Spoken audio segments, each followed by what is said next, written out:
Hello दोस्तों। आज की वीडियो में जो हम सिलेबस डिस्कस करने वाले हैं किसका, corporate and company law. Law का सिलेबस बीकॉम ऑनर्स जो एसओएल से देख रहे हैं उनके लिए भी और जो रेगुलर है उनके लिए भी सिलेबस तो सेम ही होता है दोनों का। ओके, तो दोनों का सिलेबस डिस्कस करने वाला हूँ मैं। इसमें क्या बताऊंगा आपको, इंपॉर्टेंट चैप्टर बताऊंगा, उसमें इंपॉर्टेंट टॉपिक, और उन इंपॉर्टेंट टॉपिक में से भी वो टॉपिक जो एग्जाम में आते हैं। अगर आप वो पढ़ के गए तो आपके मार्क्स तो समझ लो पक्के हैं। ओके, तो पूरा वीडियो देखना। और मैं सारे चैप्टर, बहुत सारे चैप्टर है, उनमें से बताऊंगा कौन से चैप्टर आते हैं। ओके, क्योंकि एसएल का आपने बुक देखा होगा, उनमें से कुछ चैप्टर नहीं आते, तो मैं बताऊंगा कौन से चैप्टर आते हैं और कौन से में से ज्यादा इंपॉर्टेंट चैप्टर कौन से है, और उनमें से इंपॉर्टेंट क्वेश्चन मैं आज डिस्कस करूंगा। जैसे कि मेरे पास एसएल की भी बुक है और मैं जैसे दूसरे बुक से पढ़ता हूँ, तो ये देख सकते हो आप, इनकी बुक है। तो इनमें जो इंपॉर्टेंट चैप्टर, इसमें देख सकते हो आप कितने सारे चैप्टर है, 1 2 3 4 5 6, देख सकते हो आप इतने सारे चैप्टर है। तो आप इतने सारे चैप्टर पढ़ोगे ना तो हो गया, मतलब एक ही बुक के पीछे आप पढ़े रहोगे। इसमें 8 9 बुक है, तो आप एक ही बुक के तो पीछे पढ़े नहीं रहोगे। तो मैं बताऊंगा इनमें से इंपॉर्टेंट चैप्टर कौन से जो एग्जाम में आते ही है। और मैं इन्हीं चैप्टरों में से मैं आपके लिए कितने चैप्टर लेकर आया हूँ इंपॉर्टेंट, 8 चैप्टर। वैसे आप 8 चैप्टर करके जाओ, आप नंबर आपके पक्के है। ओके, तो मैं स्टार्ट करता हूँ आज की वीडियो। तो कंपनी और कॉर्पोरेट दोनों एक ही होते हैं। कुछ में कंपनी कहते हैं, कुछ में कॉर्पोरेट, बट दोनों एक ही होते हैं। अगर आप इनको डिफरेंस समझते हो बट तो आप गलत हो, दोनों एक ही होते हैं। ओके, तो स्टार्ट करते हैं आज की वीडियो। सबसे पहले चैप्टर 1, जिसमें क्या पूछा जाता है, meaning and nature of a company. इसमें हम कंपनी के बारे में जानेंगे, कंपनी होता क्या है, उसके कितने टाइप्स है। तो हम पढ़ते हैं इनमें इंपॉर्टेंट क्वेश्चन कौन सा है, जैसे मैंने लिख रखा है इंपॉर्टेंट टॉपिक। ओके, तो पहला टॉपिक है फ्यूचर। फ्यूचर मतलब कंपनी का आपने देखा होगा बहुत सारे फ्यूचर होते हैं, उसमें से फ्यूचर में से कौन सा इंपॉर्टेंट फ्यूचर है, सेपरेट लीगल एंटिटी। जब आप फ्यूचर पढ़ोगे तो सारे फ्यूचर मत पढ़ना, आप पढ़ना सेपरेट लीगल एंटिटी। उसमें केस लॉ होगा, सैलेमन एंड सैलेमन कंपनी लिमिटेड, उसको तो पढ़ के जाना, वो तो बहुत ज्यादा इंपॉर्टेंट है, क्योंकि केस लॉ पूछा जाता है, चाहे वो अपनी लैंग्वेज डायरेक्टली पूछ ले या घुमा के पूछे, बट पूछता है case law. Okay, then second important question क्या है, corporate veil and lifting of corporate veil. चलो ये क्वेश्चन अगर ना भी पूछे तो ये वाला क्वेश्चन तो पूछेगा ही। और आपको बता दो ये 75 मार्क्स का एग्जाम होता है। ओके, तो मैं आपको बताऊंगा कि कौन सा चैप्टर कितने नंबर का आता है।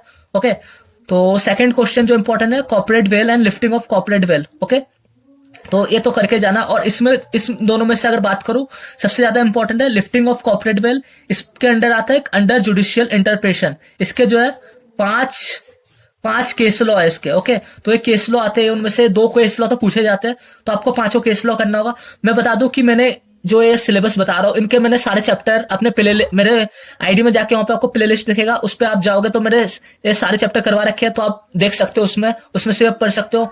और आपको कोई और टीचर अच्छा लगता है तो आप वहां भी जाके उनको सर्च कर सकते हो। ओके, देन थर्ड है इलीगल एसोसिएशन। इलीगल एसोसिएशन पूछा जाता है, कभी कभी मैंने देखा है कि पूछ लिया जाता है और कभी नहीं भी पूछा जाता। और अगला है types of company. Types of company में एक अलग से चैप्टर है टाइप्स ऑफ कंपनी। इसमें बहुत सारे, जैसे मैंने 4 कंपनी लिख रखा है, public, private, government company, foreign company, और भी बहुत सारे कंपनी होते हैं, तो पूछे जाते हो। तो इस चैप्टर में जो इंपॉर्टेंट क्वेश्चन, अगर मैं इसमें देखूं तो 4 ही क्वेश्चन है फर्स्ट चैप्टर में से इंपॉर्टेंट। तो इन चारों में से कौन सा ज्यादा सबसे इंपॉर्टेंट है, कि अगर लास्ट डे में पढ़ रहा हूं तो 2 करके जाऊं तो पास हो जाऊं। तो मैं बताता हूं इंपॉर्टेंट की अगर बात करूं तो सबसे ज्यादा इंपॉर्टेंट मैं इसी को कहूंगा कि आप इसको फर्स्ट नंबर पे करोगे। और इसमें से भी आप दोनों को कर सकते हो, छोटा सा टॉपिक है, ये थोड़ा लेंथी टॉपिक है, आप इसको कर सकते हो और इसको करके जाना। ओके, देन सेकंड इंपॉर्टेंट की बात करूं, इसमें ये कर लेना। और थर्ड इंपॉर्टेंट अगर बात करूं मैं, तो टाइप्स ऑफ कंपनी में जो कुछ इंपॉर्टेंट कंपनी होते हैं, जैसे government company, foreign company, public, private, इनको करके चले जाना। और लास्ट में अगर आपको इलीगल एसोसिएशन करना है तो कर लेना, वरना मत करना। ओके, मैं तो ये कहूंगा कि आप सारे करके जाओ। ओके, अच्छे नंबर लाने तो। देन सेकंड चैप्टर की बात करें, सेकंड चैप्टर है formation and incorporation of a company. Okay, तो सेकंड चैप्टर में से ज्यादा क्वेश्चन नहीं पूछा जाता, ये सबसे आसान चैप्टर है, आपको इसमें ज्यादा मेहनत नहीं करनी। इनमें बस पढ़ना है आपको इनकॉर्पोरेशन कंपनी का कब होता है, इनकॉर्पोरेशन कंपनी का कब होता है, सेकंड चैप्टर है। इनकॉर्पोरेशन कब होता है, और प्रमोटर क्या होता है और कौन होता है प्रमोटर, उनका क्या काम होता है इनकॉर्पोरेशन में। और मैं अगर इनमें भी इंपॉर्टेंट क्वेश्चन अगर आपको बताऊं, अगर मैं इन दोनों में से इंपॉर्टेंट की बात करूं तो इनकॉर्पोरेशन जो एक इंपॉर्टेंट टॉपिक है, कंपनी का इनकॉर्पोरेशन कब होता है, तो एक थोड़ा लेंथी भी टॉपिक है, क्योंकि एक ही क्वेश्चन इंपॉर्टेंट बता रहा हूं तो लेंथी तो होगा ही, तो पढ़ के जाना। 2 चैप्टर हो गए। तीसरा चैप्टर जो है एमओ है, मेमोरेंडम ऑफ एसोसिएशन, आपने 11th में तो पढ़ा ही होगा। तो इसके केस लॉ होता है, केस 7 क्लोजेस होता है। तो कौन कौन से क्लोजेस है, जैसे एमओ में नाम कैसे रखते हैं कंपनी का, तो वो केस जो क्लॉज है तो उन क्लॉज को जो पढ़ के जाना। ओके, 7 क्लोज है, आपको पढ़ने में ज्यादा टाइम लगेगा क्योंकि उन क्लोज में से 3-4 क्लोज पूछ लिए जाते हैं। और दूसरा जो टॉपिक है सबसे इंपॉर्टेंट टॉपिक, अगर आप क्लॉज ना भी करो ओके तो ये तो करके जाना, डॉक्ट्रिन ऑफ अल्ट्रा वायरस। ये टॉपिक तो आता ही है, इसका एक केस लॉ है, या तो डायरेक्टली पूछ लेता है या घुमा के पूछता है, बट ये टॉपिक इस चैप्टर में से आते ही है। ओके, ये काफी लेंथी चैप्टर है, मैंने शॉर्ट में बताया कि आप एक करके जाना। मैं 2 टॉपिक में इसको डिवाइड कर दिया क्योंकि 2 टॉपिक इंपॉर्टेंट है। चैप्टर आप पढ़ सकते हो डिटेल्स के लिए, बट आपको एग्जाम की तैयारी करना है, ज्यादा टाइम नहीं बचा, तो ये चैप्टर तो आप करके जाना। ओके, देन थर्ड चैप्टर की बात करें, AOA आर्टिकल ऑफ एसोसिएशन। अगर आप एसओएल की बुक से पढ़ रहे हो तो एसओएल की बुक में भी ये टॉपिक है, अगर आप उन ढंग से पढ़ोगे उनको तो ये टॉपिक मिलेंगे। ये टॉपिक है एसओएल में, आप ध्यान से पढ़ना बुक को और मिल जाएगा आपको। ओके, आर्टिकल ऑफ एसोसिएशन, ये भी आपने 11th में पढ़ा होगा। इसमें क्या होता है, article of alteration of AOA, इसमें आप पढ़ोगे अल्टरेशन ऑफ AOA एक टॉपिक, दूसरा है doctrine of constructive notice, and तीसरा टॉपिक है डॉक्ट्रिन ऑफ इंडोर मैनेजमेंट।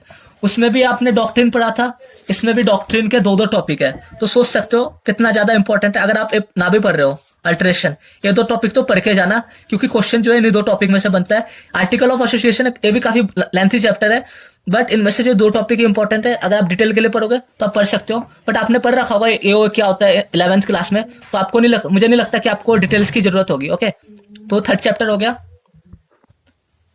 तो हमने जो है 3 चैप्टर तो कर लिए, अब चौथा चैप्टर देखते हैं क्या है। चौथा चैप्टर जो है प्रोस्पेक्टस, सुना होगा आपने प्रोस्पेक्टस क्या होता है। ओके, तो प्रोस्पेक्टस है चौथा चैप्टर।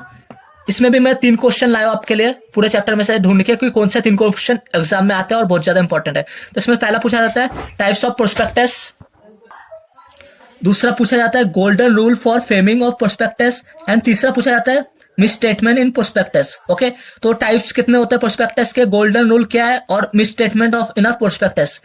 ओके, तो इनमें से अगर मैं इंपॉर्टेंट की बात करूं कि आप तीनों नहीं पढ़ सकते, सबसे ज्यादा इंपॉर्टेंट क्या है, तो मैं बताता हूं आपको सबसे ज्यादा इंपॉर्टेंट, ये गोल्डन रूल वाला पढ़ लेना और टाइप्स ऑफ प्रोस्पेक्टस, ये तो पढ़ के जाना, तो आपको अच्छे नंबर मिल जाएंगे इसमें। और ये जो चैप्टर है 5वां चैप्टर सबसे ज्यादा इंपॉर्टेंट, इससे तो इतना नंबर का क्वेश्चन आता है कि आप ये पढ़ के गए ना तो भी आप पासिंग मार्क्स तो नहीं ला पाओगे, बट उतने में से और 2-3 चैप्टर इसके साथ पढ़ लोगे तो आप पास हो सकते हो इजिली। ओके, नाम क्या है चैप्टर का, share and share capital. Okay, तो इसमें अगर मैं इंपॉर्टेंट क्वेश्चन की बात करूं तो पहला क्वेश्चन है allotment of share by company, allotment of share by company. Okay, company जो है शेयर कब अलॉट करता है, redeemable of preference share, preference share वालों को पैसे कब दिए जाते हैं, तो इसमें आप पढ़ोगे स्टॉक एंड शेयर में डिफरेंस, स्टॉक एंड शेयर में क्या डिफरेंस होता है। चौथा टॉपिक है बाय बैक शेयर, कब कंपनी अपना शेयर बाय बैक कर लेती है, फॉरफिटेज ऑफ शेयर, कब कंपनी जो है शेयर फॉरफिटेड करती है, ये आपने तो अकाउंट में पढ़ा ही होगा। इसमें आप इनका जो है इस लॉ में क्या पढ़ोगे कि लॉ मतलब क्या लॉ है इसके पीछे, कब अगर कंपनी शेयर फॉरफिटेड कर रही है, अगर ना दे तो क्या, इसमें आप डिटेल में पढ़ोगे, मैंने प्ले लिस्ट बना रखा है वहां जाके देखना। और छठा चैप्टर है इसमें blank transfer and forget share. Okay, and 7वां टॉपिक है स्वीट इक्विटी शेयर। ओके, और इनमें से मैं इंपॉर्टेंट की बात करूं तो एक इंपॉर्टेंट है स्वीट इक्विटी शेयर, और ब्लैंक ट्रांसफर एक इंपॉर्टेंट टॉपिक है। और इसमें अगर मैं देखूं तो आप यहां से अगर मैं बात करूं तो forfeited share, buyback share and redeemable of preference share, ये टॉपिक करके जाना।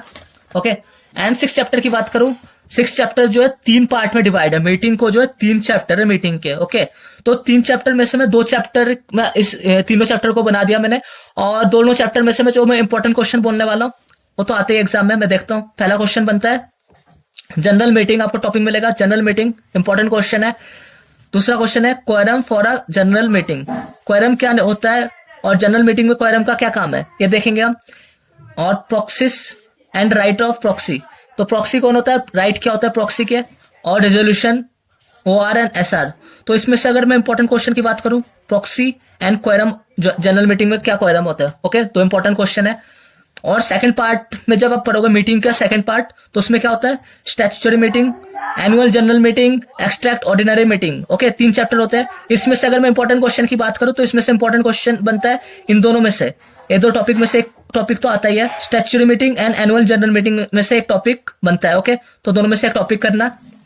देन अगर मैं 7 चैप्टर में जा रहा हूँ, 7 चैप्टर जो है क्या क्या है, वाइंडिंग अप कंपनी। कंपनी कब वाइंडिंग अप हो जाती है, कंपनी कब बंद हो जाती है। तो 7 चैप्टर है, तो कंपनी कब बंद होती है। तो पहला है मोड्स, पहला क्वेश्चन जो है इंपॉर्टेंट क्वेश्चन कौन सा है, पहला बनता है modes of binding up. Binding up के क्या मोड्स है, मतलब बाइंडिंग अप जब होती है तो कंपनी को क्या क्या करना पड़ता है। Okay, modes. Then second question बनता है, क्या ना कंपनी भी बाइंडिंग अप बाय कोर्ट, क्या कोर्ट के द्वारा भी बाइंडिंग अप हो सकता है कंपनी। इसका क्वेश्चन बनता है थोड़ा अपनी लैंग्वेज में, इसको आप बना सकते हो। ये डायरेक्टली नहीं पूछा गया कंपनी बाइंडिंग अप कोर्ट कर सकती है कि नहीं, इसमें तो 2 लाइन में बता देगा कोर्ट बाइंडिंग अप कर सकता है कि नहीं, बट इसको आप अपनी लैंग्वेज में लेंथ में लिख सकते हो। देन थर्ड टॉपिक जो पूछा जाता है, voluntary of binding up. Okay, and चौथा टॉपिक जो पूछा जाता है, बाइंडिंग अप एंड डिसोल्यूशन में difference. Binding up and dissolution में जो है डिफरेंस पूछ लिया जाता है। और 5वां टॉपिक जो है सॉल्वेंसी। और 6 टॉपिक जो है member binding up and creditor binding up. Okay, अब इन टॉपिक में से मैं इंपॉर्टेंट टॉपिक बताने वाला हूं आपको। Member binding up and creditor binding up important topic है, ये इंपॉर्टेंट टॉपिक है। बाइंडिंग अप डिसोल्यूशन में डिफरेंस क्या है पूछा जाता है, तो मैंने देखा ही है 10 ईयर्स में कि ये पूछा जाता है question. Okay, voluntary binding up, ये भी क्वेश्चन पूछ लिया जाता है, कोर्ट क्या बाइंडिंग अप कर सकता है। Modes of binding up come he chance है पूछने के, वॉलंटरी बाइंडिंग अप आप करके जाना। ओके, और लास्ट चैप्टर जो सबसे छोटा चैप्टर है इस बुक का, सबसे ज्यादा छोटा, द डिपोजिटरीज एक्ट 1996। इसमें एक ही क्वेश्चन पूछा जाता है जो है डिफरेंस। वो कौन सा क्वेश्चन है, ये वाला क्वेश्चन है, डीमेटेरियलाइजेशन एंड रीमेटेरियलाइजेशन। ओके, तो ये क्वेश्चन पूछा जाता है, तो आप एक क्वेश्चन तो करके जाना, इजीली आपको नंबर मिल जाएगा। ओके, तो ये तो हो गया हमारा चैप्टर किसका, कंपनी लॉ के 8 चैप्टर आप करके गए। और इन चैप्टर में से अगर क्वेश्चन ना आए तो आप मुझे मैसेज करना, क्योंकि क्वेश्चन आएंगे, क्योंकि इसी चैप्टर में से क्वेश्चन बनते हैं। और मैंने पूरी बुक को, जो बहुत मोटी बुक है, आप देख सकते हो कितनी मोटी बुक है, इस बुक को मैंने आपको 8 चैप्टर और 8 इजी टॉपिक में डिवाइड कर दिया। और उनमें से मैंने बताया कि कौन से ज्यादा इजी है, आप उनको करके जाओ तो आपके नंबर आएंगे 100% अच्छे, पास तो आप इजीली हो जाओगे। ओके, आज इस वीडियो के लिए बस इतना ही।